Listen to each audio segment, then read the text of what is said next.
সে ব্যাপারে আপনাদের স্মরণাপন্ন হওয়া আর আপনাদের আমরা একটু স্পষ্ট করে জানিয়ে দিতে চাই আশা করানো হচ্ছে সেটা বাসায় এসে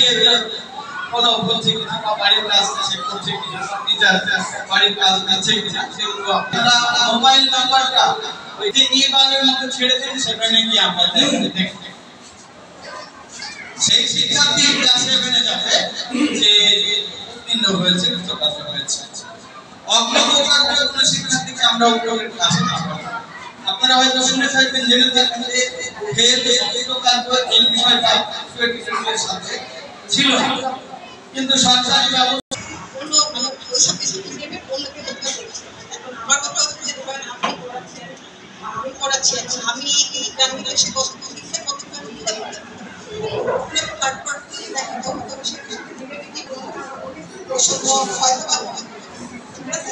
শুনেছি যে এটা করতে পারি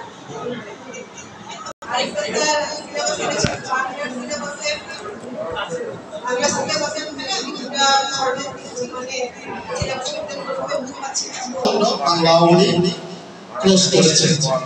কিন্তু ওখানে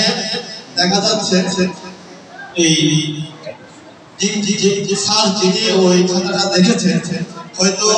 ওখানে নৈর্ব্যক্তিক সেকশন আছে এবং বিভিন্ন কারিকুলামের ওখানে প্রশ্নগুলো আছে হয়তো নৈর্ব্যক্তিক দেখা যাচ্ছে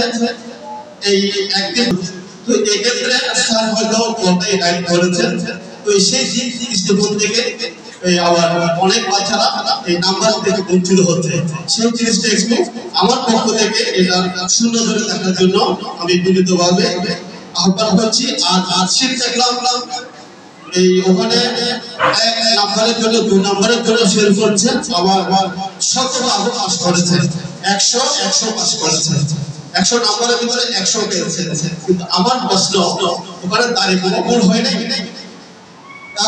আমাকে সুযোগ দেওয়ার জন্য আবারও ধন্যবাদ জ্ঞাপন করছি নমস্কার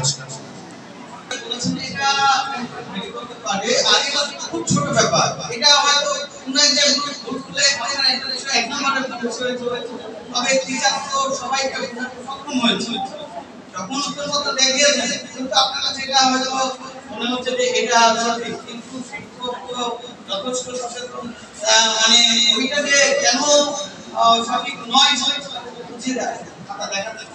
আমরা ওই সময় কেউ সন্তুষ্ট না হয়ে থাকে সেই এটাই এ পথে আমাদের ওইরকম